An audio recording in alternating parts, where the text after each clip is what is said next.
The manga version of the Tournament of Power continues with Dragon Ball Super Manga Chapter 31 as we pick up where we left off before with Goku beginning to recruit fighters for Team Universe 7 in the Tournament of Power. But in the manga version, things go by a lot quicker and Toyotaro makes some very interesting changes and kind of moves stuff around. And I actually feel that a lot of the stuff that Toyotaro did in this manga chapter were better than the anime, or at least a lot easier to digest. The anime version took its time. This one goes right into it. We begin with a manga panel that is supposed to be a bait and switch where it looks like it's a scene from Dragon Ball Z or Dragon Ball the manga of Cell fighting Gohan, but is in actuality a movie depicting Mr. Satan fighting Cell, sort of like what they did with the tournament arc in Dragon Ball Z when they showed that little fake movie during the tournament and everybody was laughing at that, you know, with the fake Satan and the fake Cell. Same thing here, but we find out that Goku is recruiting Krillin and 18, and really the main story here does differ from the anime because that little sparring match that Goku had with them on the roof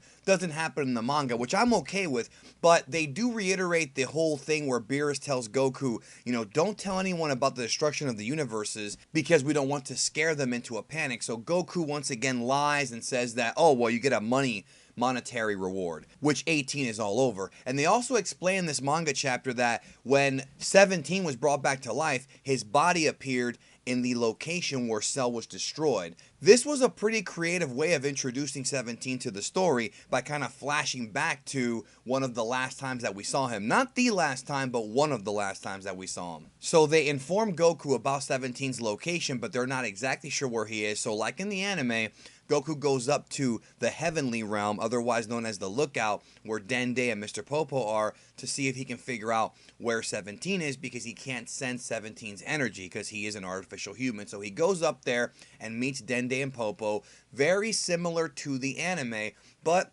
with a bit of a twist. Now, one of the things I do like is when Toyotaro throws in little Easter eggs that are not in the anime. I like that. I like when he does things like that. And the big one here is the introduction into the Dragon Ball Super manga of the character of Oob. Now, obviously, in case you don't know, which believe it or not, some people don't, Dragon Ball Super takes place in between the 10-year time skip between the end of the Buu saga and the 3 last episodes of Dragon Ball Z and the last chapter of the original manga featuring the tournament arc where Goku meets Oob and he flies off with Oob. So what we have here is a considerably younger Oob. Now in the anime they did talk about a boy who has a tremendous amount of, potential, but in the manga they actually show Oob with what appears to be like a little brother or little cousin or something. So this was a great touch that Goku gets to lay his eyes on Oob years before he would actually meet him in the tournament. I thought this was great stuff by Toyotaro, taking this story a step further. And it's interesting because in the manga,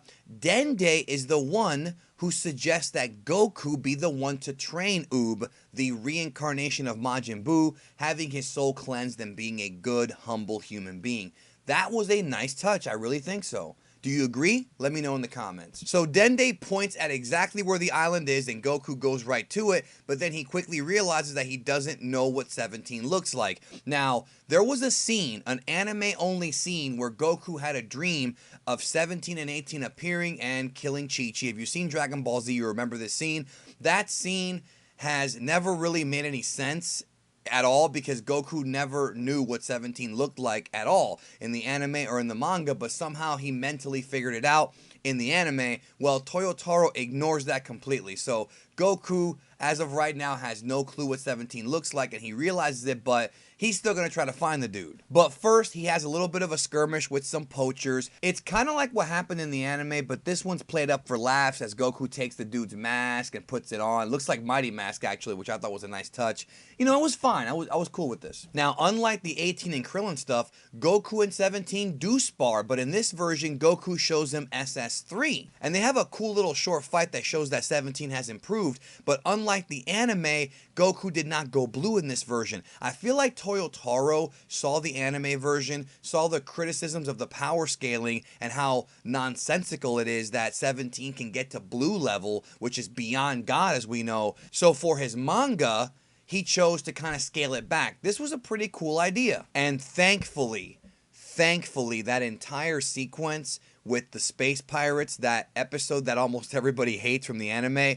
None of that in the manga, but I did like that Toyotaro took some time to showcase not just the Minotaurus and the whole story behind that, but also the scene with Goku and 17 at the campfire. I thought this was very well done, where Goku's pretty much asking him about the tournament, and 17 does not really want to go. He doesn't care about the money. That's not what it is. He wants to protect not just the Minotaurus, but just all the wildlife on the island. Goku suggests Trunks and Goten to protect the place, just like in the anime. No differences here. But 17 suspects that Goku could be BSing, so Goku does tell him the truth about what's really at stake with the Tournament of Power. But surprisingly, 17 still doesn't care.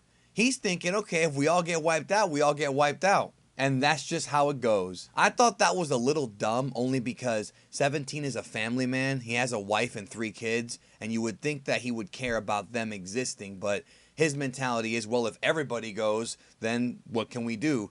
I don't know. I mean, I sort of get it, but at the same time, it seems a bit, I don't know, little dumb, especially since what actually does convince 17 to show up at this thing is when Goku tells him that Krillin will be there, because 17 remembers after the death of Cell, when they summoned the dragon, Krillin wished that everyone who died at the hands of Cell would be brought back to life, and that brought 17 back to life. And then Krillin's second wish was to remove the self-destruct devices from inside of 17 and 18. And they actually show a pretty cool scene from after the death of Cell when 18 leaves the lookout. If you remember in the Dragon Ball Z anime or Dragon Ball manga, she leaves the lookout to go back down to the earth, and we didn't know where she went. We had no idea. Toyotaro fills that in by showing her going to talk to 17, and she tells him that Krillin is the one who removed the self-destruct device. And this was really, really good stuff. Major props to Toyotaro, because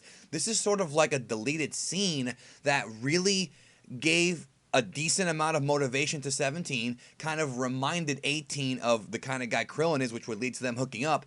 And what I really loved is that it showed the last time that 17 and 18 would actually see each other for many, many years. This was great stuff. When Toyotaro does Easter eggs that fill in the gaps that make sense, he is amazing. My issue is that he dropped the ball in the Trunks arc, in my opinion, but so far in this arc, I am very pleased with what he's done so far, including this manga chapter, but let's keep going. So 17 does bring up the Super Dragon Balls, and he's interested in doing that and getting a boat. So, buddy, you're willing to get a boat for your family, and that's enough to get you to come in, but you're not worried about their existence? I don't know. Wacky, whatever. So we move on to the last part of this manga chapter, which goes back to Satan City, where we see Majin Buu is indeed asleep, and this is exactly what happened in the anime as well. Satan finds him asleep, and he calls Bulma, and he gives her the bad news. Now, what's interesting about the manga version is that a lot of the recruitment stuff was done off screen.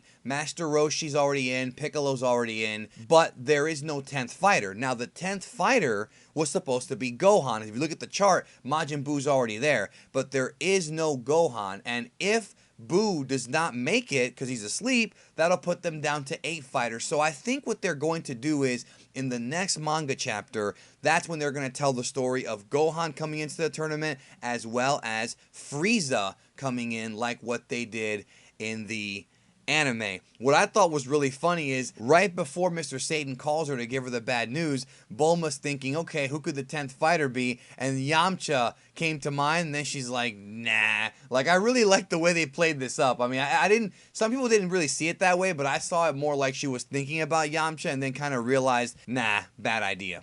Bulma tells them that Majin Buu is asleep, and he's not going to wake up in 2 months. So now they're missing out on this. And Toyotaro beautifully explains it, because Vegeta plays the part of the audience as he asks Bulma, wait a minute, I thought Majin Buu only sleeps for a few seconds, which is what happened back in Dragon Ball Z. And then Bulma explains that, yeah, but he also sleeps deeply once a year, like a hibernation. So the dude does sleep for months at a time, but only once a year. So Good work on Toyotaro with that explanation. Of course, Beerus gets mad at this, and then Whis points out, wait a minute, Lord Beerus, don't you always sleep for years and years? I thought that was cool too. So Whis tells Goku, and they decide we have to go get Gohan. Of course, Goku goes to visit Piccolo first because apparently Piccolo would know, right?